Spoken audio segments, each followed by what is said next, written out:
Up, Nation? Really appreciate you all. Thank you all for tuning in. I want to be able to talk a little bit about the Dolphins heading into week 3, um, our challenges with that team. But before I go into details, I want to say, did Randy Gregory give up on football? There's been a lot of people been asking me like, "Hey, what is the news? What is the storyline on Randy Gregory?" And I have to let everybody know that, hey, he had his time. He had his time to put in the reinstatement piece, but he never did. Now, sometimes when you have mental health issues and you've been trying to work and self-medicate and you've been trying to do things the right way, you've been going through everything that needs to be done, and then all of a sudden you get hit with this and you get hit with that. Sometimes you just say, hey, let me just give up on it. And I believe that's the scenario, because we've been waiting for Randy Gregory to play or to have any type of news on Randy Gregory, but it seems like he's in witness protection, for crying out loud. It seems like he's in the universe of power, and he got in trouble with it with Jamie St. Patrick or somebody. I just don't know what's going on with Randy Gregory. You can't find any information out there as it relates to news media and local media, and it's just crazy to me. So I just really feel that Randy Gregory is a lost cause. I think that he's very valuable because the Cowboys still got him on the roster, and we have yet to see him all off season or all training camp. But we've seen Taco out there, and even by him not playing, he's better than Taco. Can you just let that sink into your mental? Yeah, it's crazy, Cowboy Nation. And I wish that somebody can find an answer for me. They believe more than Taco for sure. They believe in him more than Taco for sure. Yes, yes, I agree. And the man can't even stay on the field. Why they hate on Taco? I just don't know. Taco was showing us some, I guess, some growth factors this off season, but they just said his personality traits didn't match up for what they believe in. But they believe in Randy Gregory, so we will see. And I hope that Randy Gregory can find his way back out there on the field one day. Maybe he just sit back and say, maybe if I can just take a whole year off and not worry about football and get my mind together, and I can come back in 2020. That's the only way I can look at it. So you got on one side of the field where you got all this talent and you can't see it, and then you got on the other side of the field where they try to develop the talent and you couldn't see it, and that's the Taco versus Randy Gregory talk. Now, moving a little bit further into the conversation is about Robert Quinn. By adding Robert Quinn, does he make this front four elite? What is the volumes, or what it takes to be elite? I can say that D-Laws, his presence, his ability out there on the field, demanding too. D-Law is in a quote unquote elite player. He's heading that way, right? And if you add in the fact of what Robert Quinn brings to the table, his ability to crash and chase upfield and also get to the quarterback, that's going to bring in the questioning. Will he be healthy enough to be ready for this week 3? Will he be ready to play against Miami? I can say this, Robert Quinn, if you really think about it, he knows the Miami offense and defense. He knows how they're going to operate. He knows what they're going to put out there. So hopefully, because he's been practicing against these guys for the last 2 years, right? So we should see something out of Robert Quinn this weekend, even though he haven't played none off season. Well, he played some off season, but none preseason. Shout out to you, Sheila Neal. Hey, what's up? What's going on with you, Mac? Shout out to you. Front four, we got to create pressure. And when you create pressure, what it does is makes the quarterback go through the progressions a whole lot faster. And then when he try to go through his progression a whole lot faster, he may not, see the pass that he really want to go with, and he flutters the ball out, or the ball is tipped. or he misread, he misdiagnosed. Then we can get guys with hands on the ball. Now, I heard earlier this morning that Xavier Woods, his injury may not be as bad as what we think it is because he's already walking. Normally, in a high ankle sprain situation, you'll still be in your booth. So they said that, hey, Xavier Woods walking around. So that could be a scenario now that you get Xavier Woods back earlier, sooner, and you won't have to fill in that avoidance as we got his safety play. Maybe you can look at Jeff Heath as the free safety. And if you get the pressure on the front four, and then on top of that, Jeff Heath is a better free safety than he is a strong safety. And you will see the rotational piece as a Donovan Wilson as playing both multiple roles. Maybe this weekend will be a wake-up call or a coming-out party for our defense, because we've been waiting for this defense to do something. They've been giving themselves nicknames like the Purge Squad. And we have yet to hear anything or see anything that's been purged. So hopefully this weekend we will see. And we're not trying to take our opponent, the opposition, lightly, because they are still a professional football team, right? They still get paychecks on paychecks on paychecks, making more money than what we can count, right? Will Tristan Hill get on the field this season? This is from D. I think that he's going to play this weekend as well. Look, I'm all about evaluating and elevating, and also seeing the young players out there to play. I've read one comment said something about this is very similar to an LVE situation. LVE was never a healthy scratch. Now, I'm looking at it that Tristan Hill was a healthy scratch. So either he can perform and play, or either he can't. I can say this, looking at his college tape, he got a quick get off. The guy's nasty inside, but this only problem is that's against college players. Now you finna play against grown men. So that power, he was getting folded up like a wallet in preseason because he just didn't have that strength. So either he's going to be able to know this defense and shoot the gaps, or if he's playing around with his food, he's going to get folded up. He may not be ready until week 7, week 8, or until they get the real off-season condition for this year and to next year. So Tristan Hill, we still got to put a reservations, or we got to put a placeholder on him before we can say that he's a bust or not. You see? Now, is he play ready like the Taylor Rapps of the worlds and the Nazir Adderley? We see those guys making plays. The Warren Thornhill, nah, he's not ready like those guys. Those guys are ready to play already. You see, they don't have to worry about are they going to be strong enough to play in a certain situation. They're picking it up like this. And one thing that we've been looking for all off season, and one thing we've been saying all off season, is that can we have, or do we have, playmakers? We need playmakers.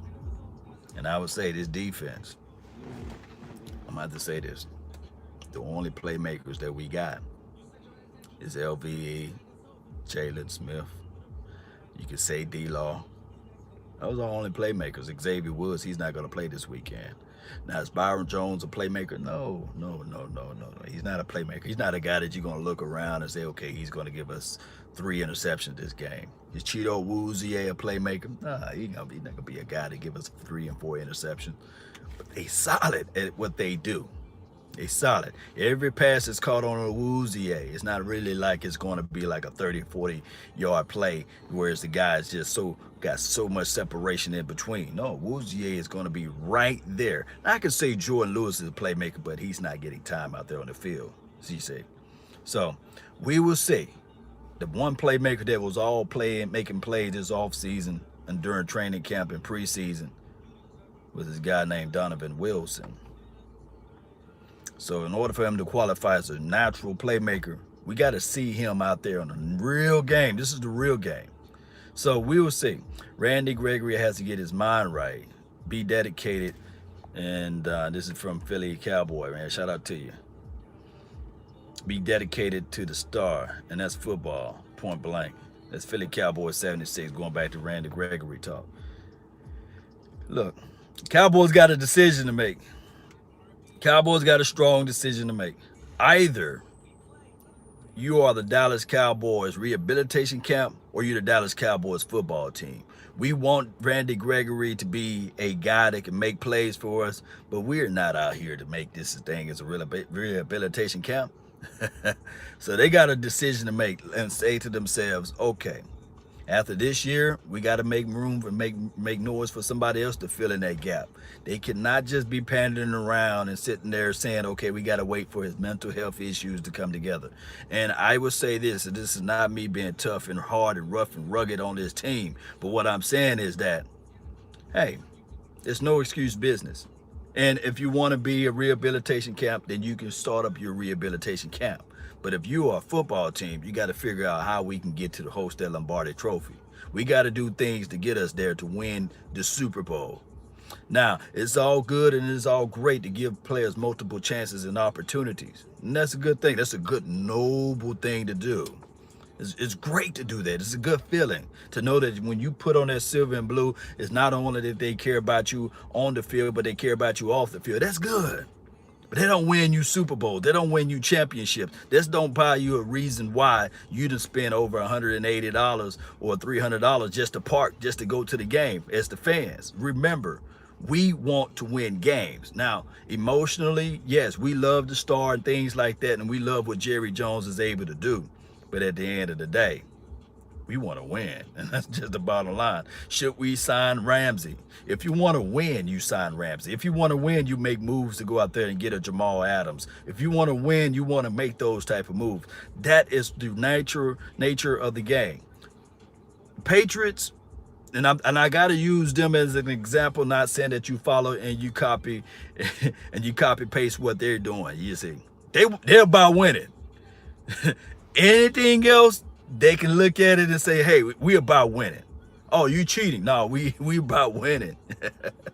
Oh, this guy just shot up a whole house. Oh, he got an opportunity to play. Oh, the Patriots gonna take a look at him. Like the Antonio Brown. His situation is very murky and muddy. They said, but we about winning. Oh my goodness, they figure out ways to win. And of course, they benefited from playing in a horrible trash division. And then on top of that, they got a quarterback that don't get hurt or what have you, and he's able to stand upright and play or what have you. But that's a story of a different day. Either we about winning, or we about going all the way in, or we about sitting back and loving what we got right now. Now, our philosophy been working for us for the last 3, 4, 5 years, but they haven't won us nothing. They have not brought us anything. But we are close. We are close. But we don't want to be kissing our sister, right? So Eric Berry is done. This is from Hector. So you got Eric Berry, Jamal Adams, and you got Jalen Ramsey. Let me go ahead and put out the reason why I said if we are about winning, we go out there and get those guys. And I'm not saying that those guys will be the end all be all. But what I'm saying is that when you look at this team, we are in a major need of playmakers. We are in a major need of depth purposes as it relates to defensive side of the ball. I can remind and I can recall in 2014, our detriment was not just Dez dropping the ball, catch, no catch. It was the defensive side of the ball, right? Because we didn't have any playmakers. Orlando Scandrick draped all over the receiver, and all of a sudden it's 5 to 6 yards of separation. He catching the ball, moving it down the field. Remind everybody that in 2014, after the catch, no catch situation, there still was 1 minute and 28 seconds left on the clock. Defense let us down. If anybody want to try to debate me on that, go find the tape and pull it up. If the defense was strong enough, they would have got the ball back to the offense. I'm just saying. And then in 2016, the final play of the drive. What let us down? Of course, the officials didn't call the holding call on D-Law or David Irvin. They didn't call it. The guy was being held on to been almost chokeslammed, but they didn't call it. But if you can still argue the fact that the offense still put up money on the board, but the defense couldn't do anything to slow anything down. Defense. 2000. Last year, just last year, defense. We couldn't get a turnover or takeaway. Turnovers, takeaways, playmakers make things happen. And I recall going back to teams that won Super Bowls that had superb or supreme offense, but the defense somehow stepped up and being opportunistic and was able to get the ball back to their offense. Oh, Law, do you have any facts on that? Oh, facts make me look good. Boy, you make my clothes feel right.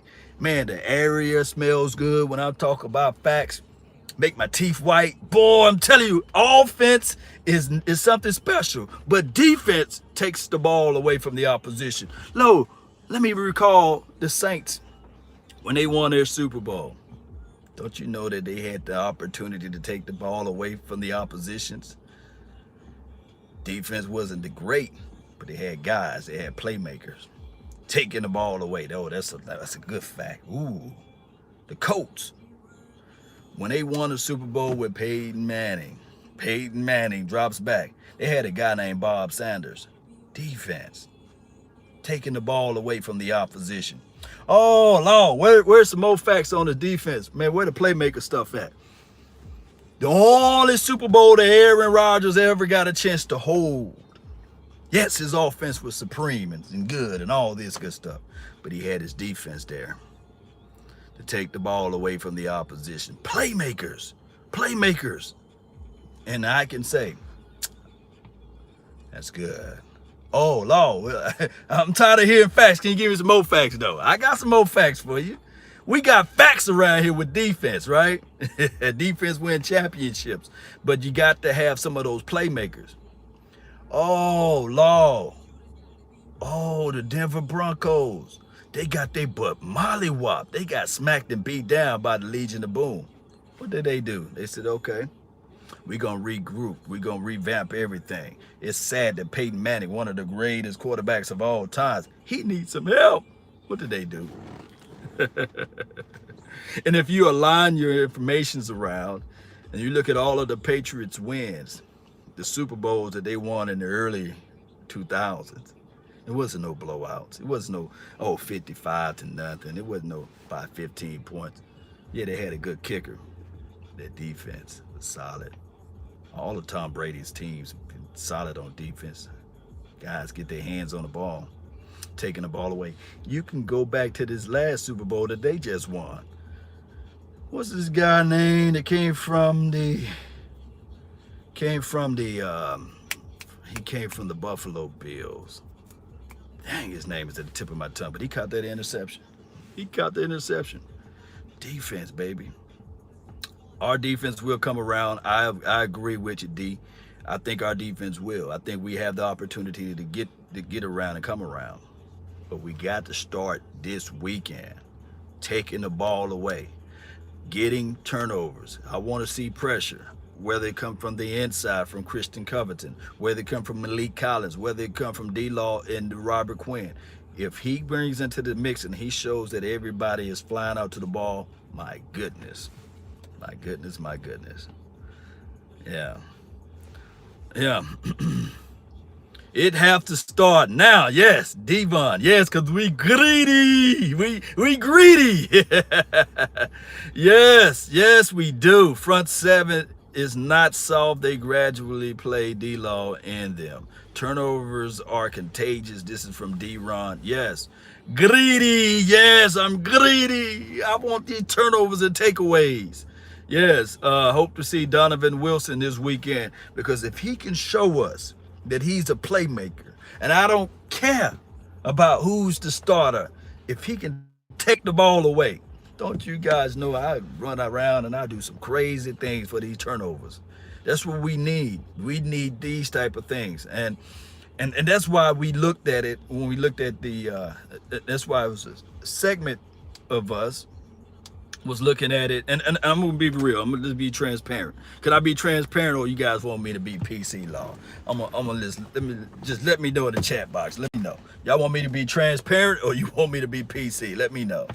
I'm gonna wait and see what somebody says. Y'all want me to be real, or y'all want to be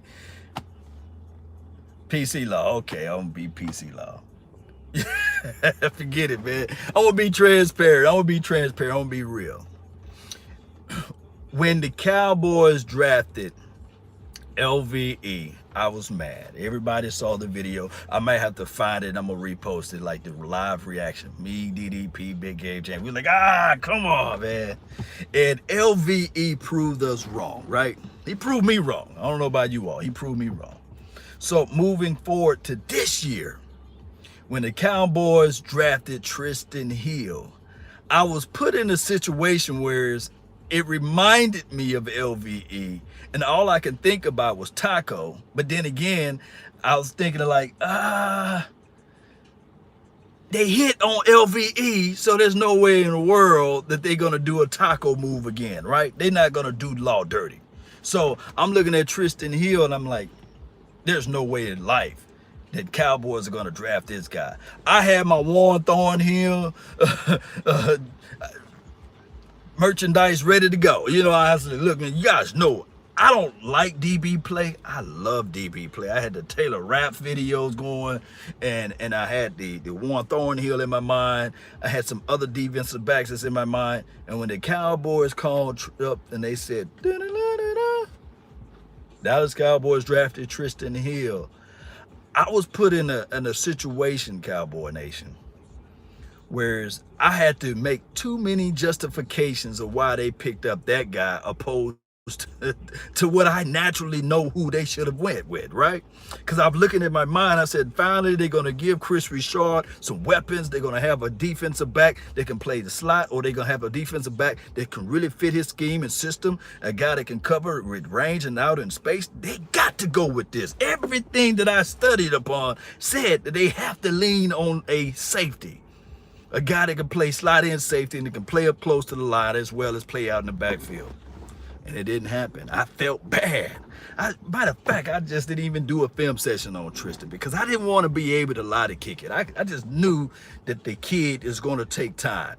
But the only thing that gave me some longitude and latitude on this situation was, hey, LVE. Yeah, that's why I couldn't dog it, because I wanted to be like, we got this guy that I know for sure is not going to be ready. He won't be ready because I'm greedy. I'm greedy. I knew he wasn't going to be ready. And I was peed off. I'm trying not to cuss. But boy, I was mad about it. I was so hot about it. So I said, okay, Will McClay have earned my trust, right? And who am I? You know, the Dallas Cowboys, they know more than I do as far as those scouting room. But man, we had opportunity to get playmakers, and we passed. And I had to say, okay, maybe the LA Rams tape. We had a guy number 51, Reed, getting folded up like a wallet. I saw Randy Gregory getting folded up like some weak bench chairs and stuff like that, some folded chairs against the run. And we didn't really have no interior pressure. Antoine Barbecue Woods, he was getting folded up like a tent against the LA Rams tape. So I said, Lord, maybe this pick, it's not going to be a sexy pick. It's not going to be a good pick. It's not going to be a pick that you can run to your lady and say, yeah, baby, we going it. We doing it. But it was a solid pick. It was a conservative pick. But I'm trying to say we want to win. But it is what it is. So that's how I look at it. I'm trying to be transparent. And I was sitting there like, man, if this team really want to do something, we'll get this guy that can play and take the ball away. But there was hope this preseason. There was a guy, Donovan Wilson, number 37, said, okay, Law, you can breathe. He's flying out to the ball. He's making plays. He made more plays than any safety that was drafted this year in the preseason. I think Pro Football Focus, although we don't like him like that, they even had him rated the highest safety throughout the whole entire NFL during the preseason. And damn, his old ankles are snapped up. So we saying, dang, now it's a setback. We got to wait. It's like having a Christmas present and you can't open it up until the New Year's. So we'll see if Donovan Wilson is able to take the ball away and make some plays out there. All is forgiven with all of my old ill feels about Taco and Tristan Hill.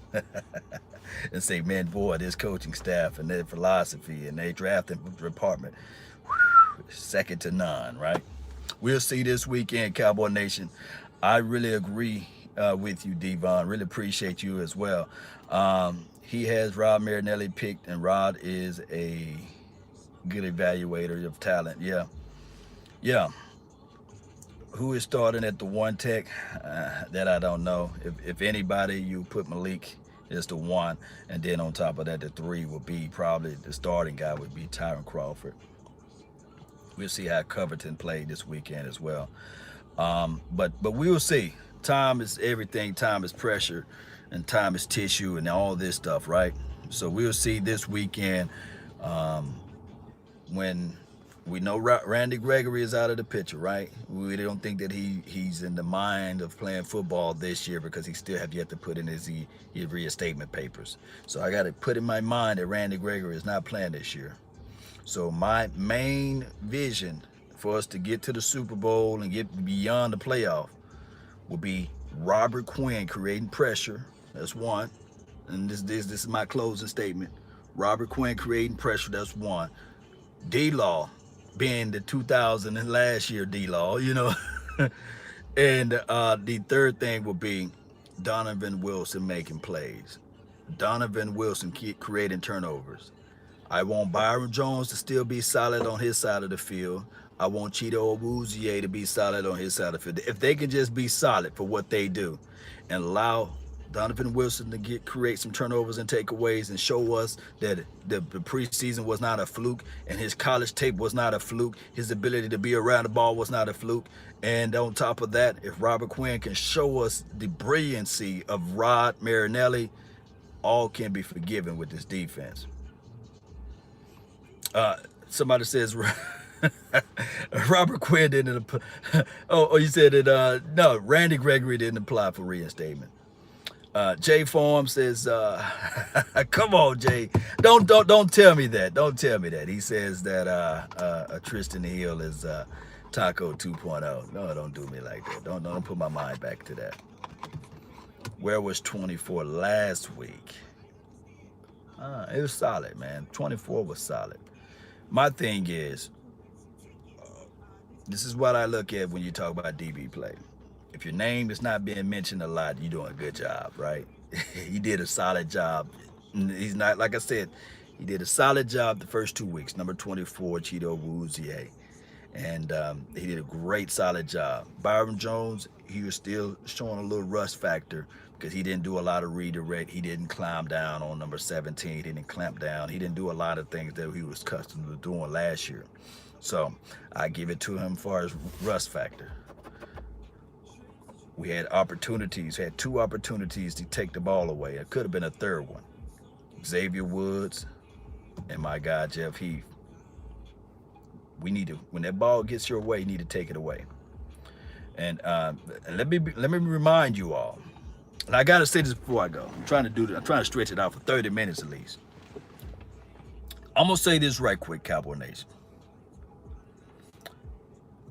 Ryan Fitzpatrick, that's the quarterback name, right?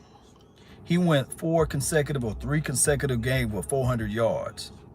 Now, don't look at it like, okay, the first 2 weeks, okay, hey, he didn't do anything. They only got this net yards or what have you. But I can tell you the similarities of the both 2 teams that they played against. They have good coverage, rangy safeties with great discipline. Earl Thomas, he played first week. They got demolished because he couldn't throw the ball. You really can't sleep on the Ravens defense, especially the way they fly out to the ball. I'm just bringing in some objectivity to you all. The second week they played against the Patriots. Patriots defense always had a rangy safety and always had those lockdown corners, regardless of how you look at it, all the way back into when they had Ty Law out there. Shout out to the Laws, right? So this weekend, it'll be a good show to see whether or not our safety is going to be rangy enough to cover and have discipline. And also, can we create pressure up front to cause Fitzpatrick, or whatever his name is, to throw the ball away to us? Don't forget, if the guy play relax and he look at this defense and say, hey, I can throw all over the field on this defense and I can find the soft spots in the zones I can find a weak spot on his defense, he will try to do that. So just keep that in mind. Now, will it happen? I don't believe so. I have strong trust and faith on his defense. But I'm just putting that out there to speak a little objective, bring you guys some little objectivity out there. That's been my time. I really thank you all for yours. And remember, you're listening to nothing but the best. Let's go, Cowboy Nation. Let's go. Appreciate you all. Thank you all for tuning in to the nation. Let's go. Salute.